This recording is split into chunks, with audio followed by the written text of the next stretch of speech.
வயலோ வயலோ வயலோ செழிக்க வாழ்வு தந்தானே, வயலோ வாழ்வு தந்தானே.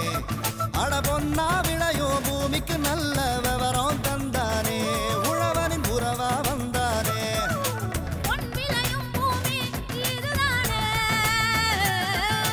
வயலோ வயலோ வயலோ செழிக்க வாழ்வு தந்தானே, வயலோ வாழ்வு தந்தானே.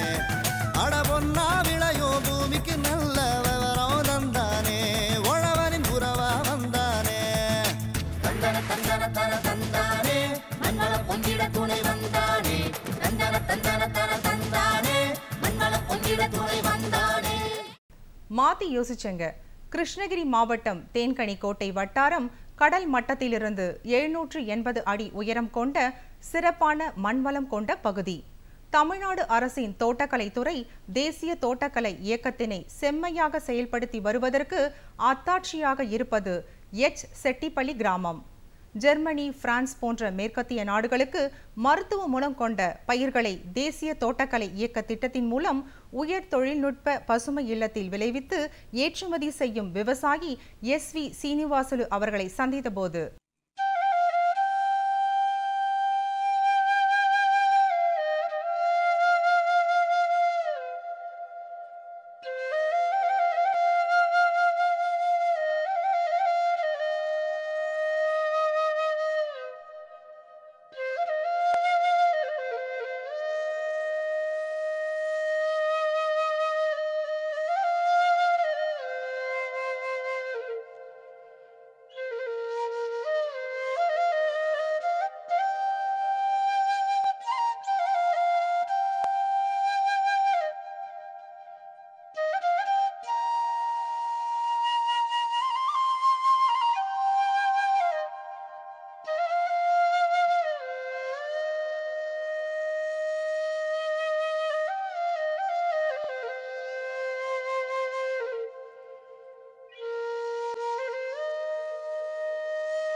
இப்போ இந்த க்ரீன் ஹவுஸில் வந்து பசுமை குடில்னு சொல்லுவாங்க.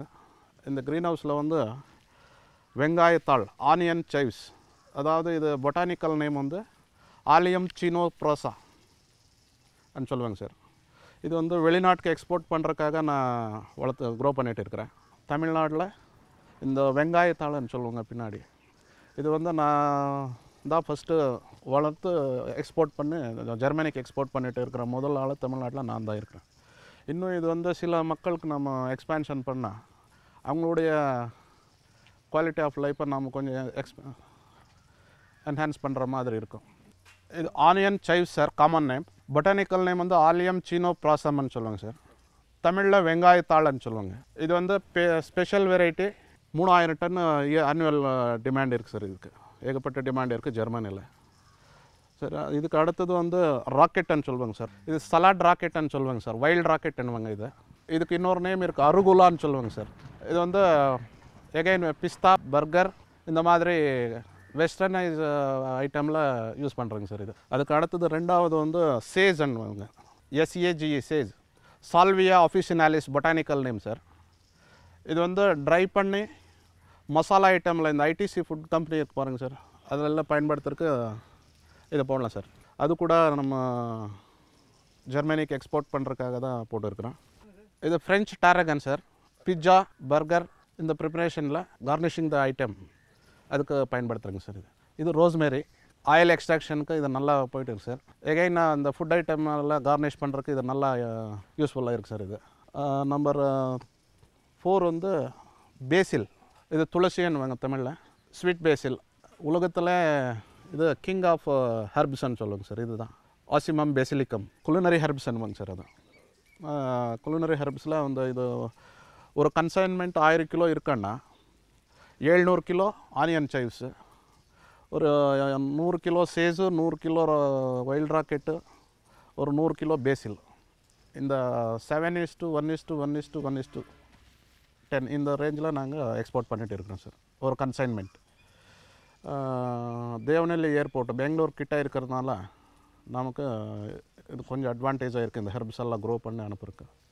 இந்த பாலி ஹவுஸ் பார்த்திங்கன்னா இப்போ எனக்கு 2 ஏக்கர் பாலி ஹவுஸ் இருக்குது சார். 1 ஏக்கர் பாலி ஹவுஸில் பிட்டாக போட்டுகிட்டு இருக்கிறேன், 5-6 ஸ்பீசிஸு. கவர்மெண்ட் வந்து 18,70,000 ரூபாய் மானியமாக கொடுத்துட்டு இருக்காங்க, central government plus state government sharing scheme sir. இது 80+20 ரேஞ்சில் சப்சிடி கொடுத்துட்டு இருக்காங்க. இதனுடைய ப்ராஜெக்ட் காஸ்ட் பார்த்திங்கன்னா 40 lakhs வரும் சார் பெர் ஏக்கர். அதில் 50% அரசு மானியம் தருது. கொஞ்சம் பெனிஃபிட்டாக இருக்குது இப்போதைக்கு. ஒரு ஏக்கரில் பயிர் பண்ணால் எல்லா வகையும் சேர்ந்து ஒரு வருஷத்தில் நமக்கு ஒரு 15 lakhs, எல்லா செலவு போய் 15 lakhs நம்ம மீதி பண்ணலாம். மேலும் விவரம் பெற SV சீனிவாசுலு அவர்களை 0979165266 என்ற கைபேசி எண்ணுடன் தொடர்பு கொள்ளலாம். இனி வருவது வேளாண் ஆலோசனை நேரம்.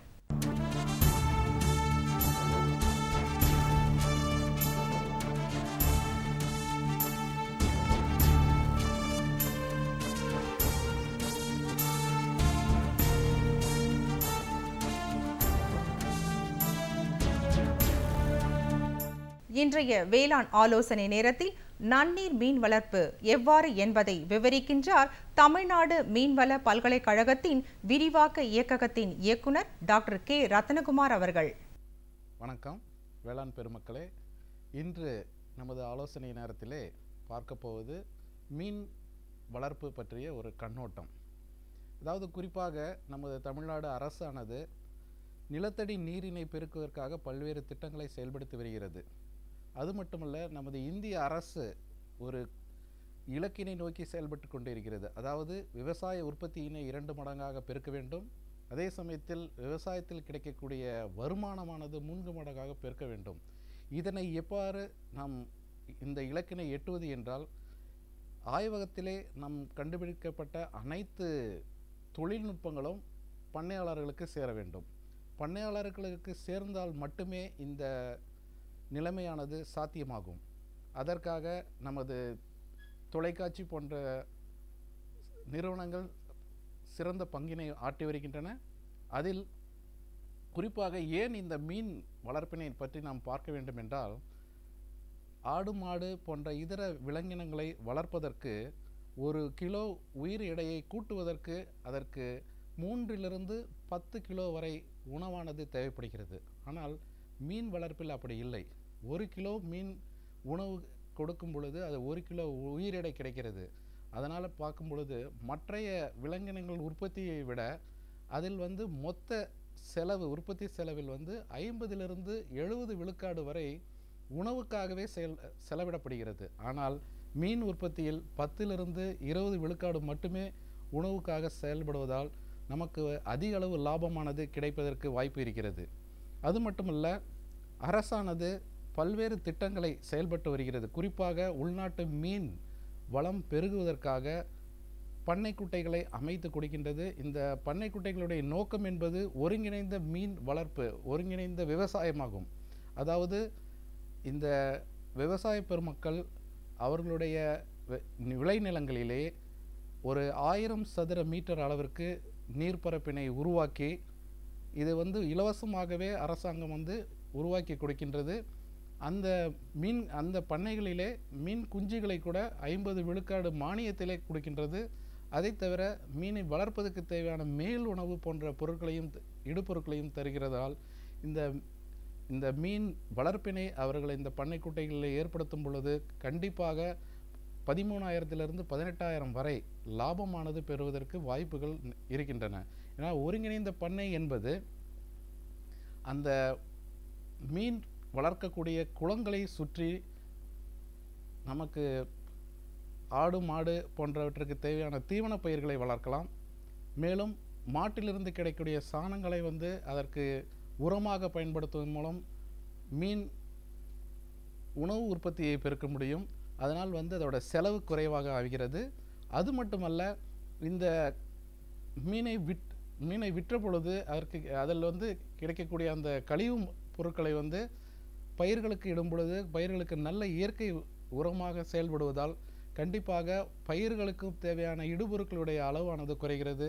ஒருங்கிணைந்த பண்ணை என்பதே நமக்கு இன்றைய நோக்கம். தமிழ்நாடு மீன்வள பல்கலைக்கழகமானது 2012ஆம் ஆண்டு இந்த தமிழக அரசினால் துவங்கப்பட்டு சிறப்பாக செயல்பட்டு வருகிறது. இது மீன் துறையுடன் இணைந்து அவர்களுக்கு தேவையான பண்ணையாளர்களுக்கு தேவையான அனைத்து தொழில்நுட்பங்களையும் வழங்கி கொண்டிருக்கிறது. மேலும் இதில் இந்த பல்கலைக்கழகமானது பல்வேறு ஆராய்ச்சி பணிகளை செய்து அந்த ஆராய்ச்சி விளைவாக கண்டறியப்பட்டுள்ள தொழில்நுட்பங்களை நமக்கு பண்ணையாளர்களுக்கும் விவசாயிகளுக்கும் மற்றும் கடலோர மாவட்டத்தில் இருக்கக்கூடிய மீனவர்களுக்கும் மீனவ மகளிருக்கும் தேவையான அனைத்து உதவிகளையும் செய்து கொண்டு வருகிறது. குறிப்பாக நன்னீர் மீன் வளர்ப்பு, கூட்டு மீன் வளர்ப்பு, அலங்கார மீன் வளர்ப்பு, மீன் பொருட்கள் தயாரித்தல் மற்றும் இறால் பண்ணைகளுக்கு தேவையான நோய் மேலாண்மை போன்ற, அதில் மட்டுமல்ல அதற்குடைய நீர் தர கட்டுப்பாடு போன்ற பல்வேறு பயிற்சிகள், பல்வேறு தொழில்நுட்பங்களை அவர்களுக்கு நேரடியாகவும் செயல்முறை விளக்கமாகவும் வழங்கி கொண்டு வருகிறது. அதனால் பண்ணையாளர்கள் இந்த சந்தர்ப்பத்தை பயன்படுத்தி அவர்கள் இந்த மீன் பண்ணை அமைத்து தங்களது வாழ்வாதாரத்தை பெருக்கிக் கொள்ளுமாறு கேட்டுக்கொள்கிறேன். நன்றி, வணக்கம். மேலும் விவரம் பெற டாக்டர் கே ரத்னகுமார் அவர்களை 0944303243 என்ற கைபேசி எண்ணுடன் தொடர்பு கொள்ளலாம்.